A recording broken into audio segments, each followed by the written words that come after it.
sabay kang tugtugtog ni lolo niya.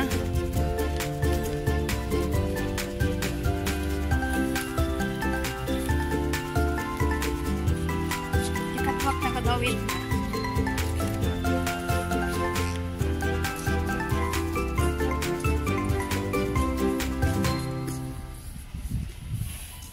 Ganda dito guys.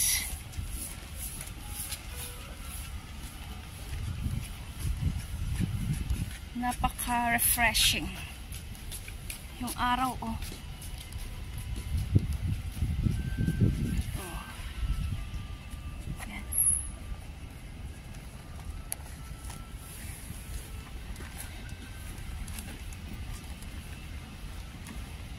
Napakaganda maglakad-lakad dito guys. Dahil napakalamig yung hangin. Tapos tabing dagat siya. So, this is the best place to relax and unwind. Dito yan sa Taipo Waterfront Park. So, maganda dito guys. Talagang best place to do some exercise, to do some biking. May mga nagbabike din siya dyan. So, maganda talaga dito. Dito sa Hong Kong, napakaganda. Maraming place na pwedeng pasyalan, pwedeng mag-relax. Kasi sa city guys, ang daming tao. So, mas maganda yung dito tayo sa tabing dagat. Nakaka-relax yung place dito as in. Saka fresh air dito, unlike sa city na so crowded, napakaraming tao. Kaya dito muna kami sa tabing dagat ng kapatid ko. So ayan, bago pa lang siya dito, 1 month pa lang siya dito sa Hong Kong. So pasyal kami dito sa tabing dagat. So tara guys, samahan nyo kami mamasyal dito sa tabing dagat. Let's enjoy life. So this video is during Christmas, December 35, Christmas Day. So dito kami nag-Christmas sa tabing dagat. Lakad-lakad lang siya guys.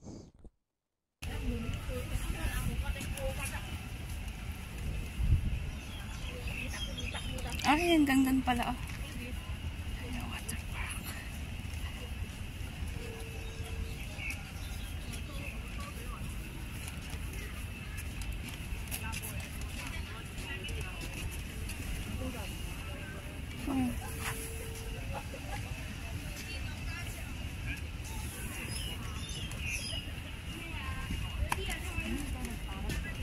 Ayan na.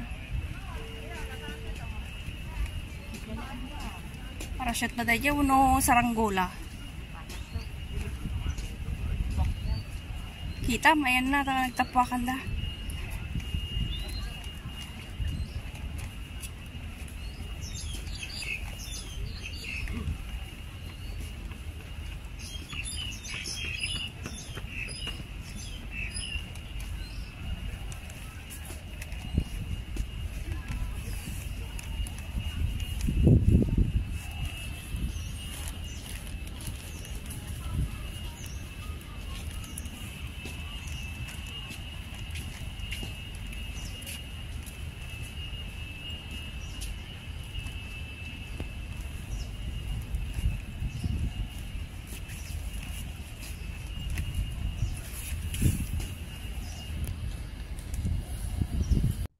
Yung mga kahoy dito guys is pre-preserve talaga nila.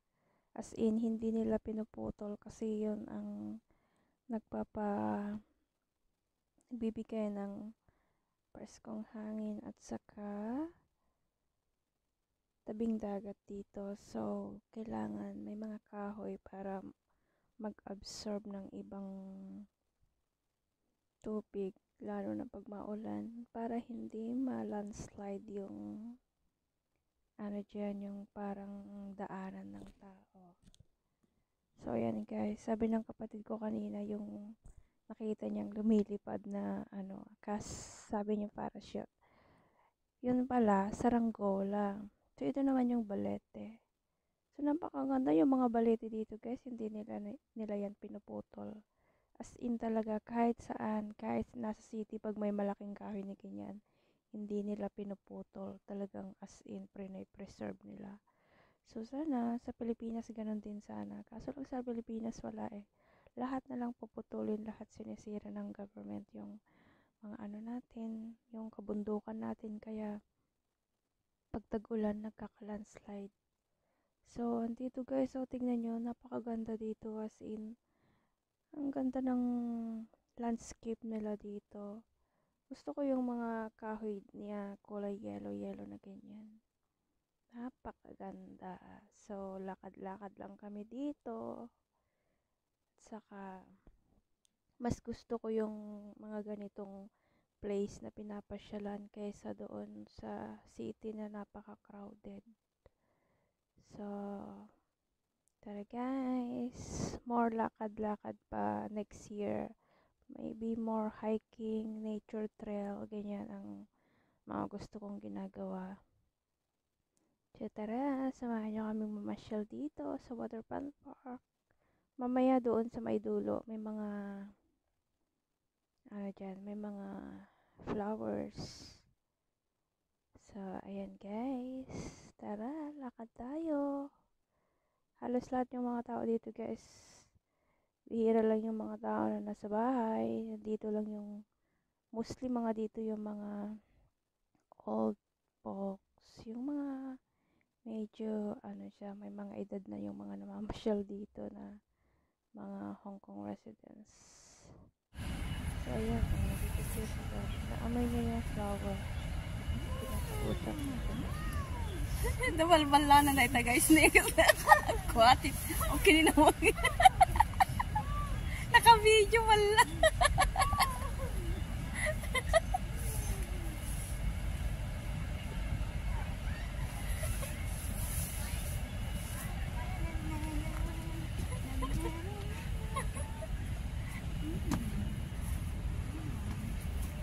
Oh.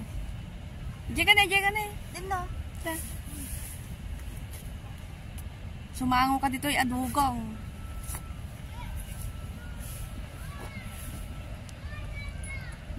Stone. Nya dahil ito yun oh. Ano kaya? Nya? Ano? Ta video ak. Sudutak.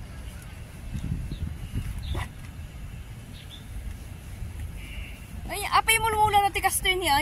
Naga na dahil ito dyan Pilipinas.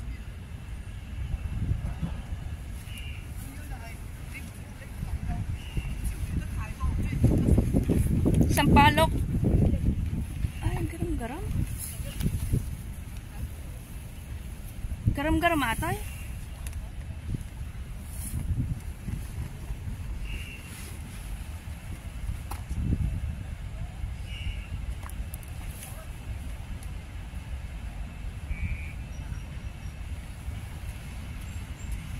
Galing pala tayo doon, oh.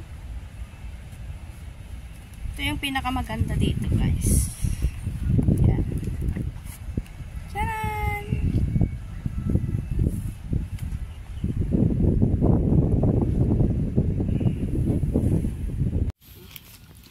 Walking. Ganda ng palete na yan, oh.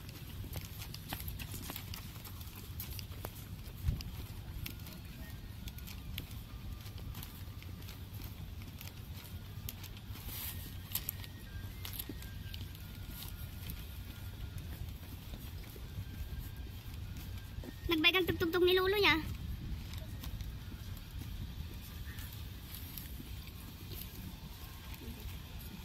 Ikadwak na kadawit na.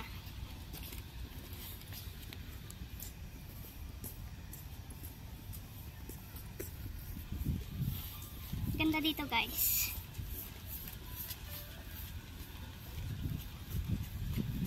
Napaka-refreshing. Yung araw oh.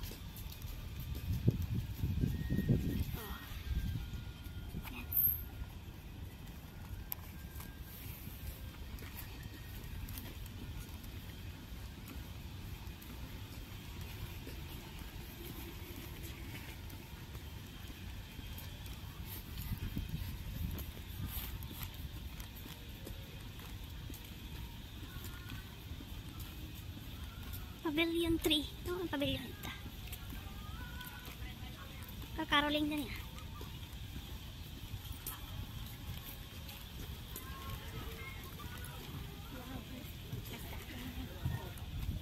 Nagpipintas na kita niya. Nagpintas niya. Oh, nagpintas.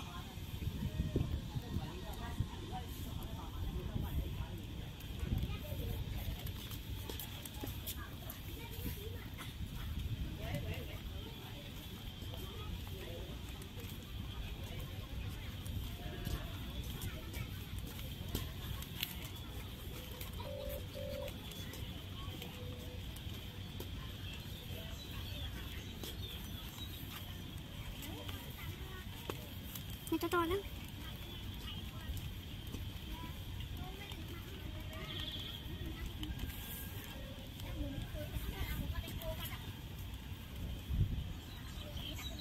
Ay, ang ganda pala. Oh. Water park.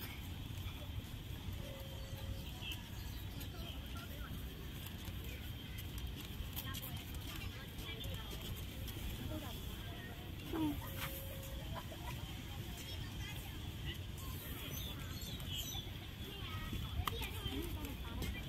Ayan na. Parachute na tayo, uno saranggola. Kita, mayan na, nagtapakan na.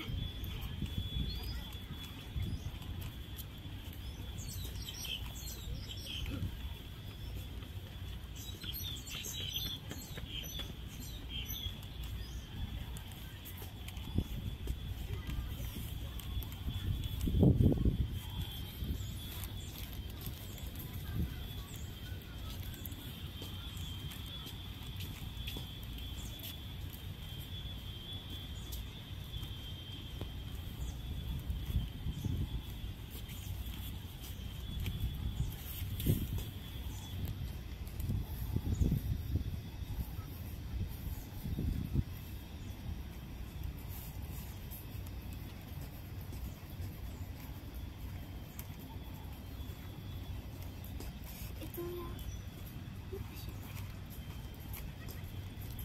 Ang ganito ah.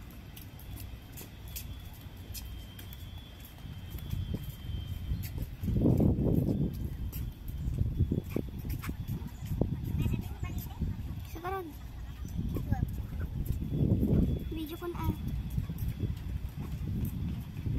Don't let it drive.